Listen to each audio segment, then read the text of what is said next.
This is the '05 Mustang. How to remove the instrument cluster panel is you just put a screwdriver here. I believe it was closer to here. You start through here, use these two screwdrivers and start prying apart and go along the side. Pop that part out, go along the side here, and then you just pry out here and slowly work your way up. And that will come out.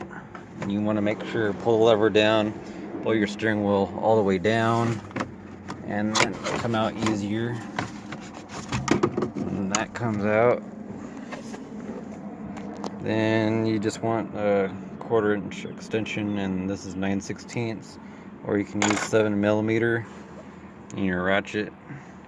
And just take out the 4 screws there and there, and that comes out to like this.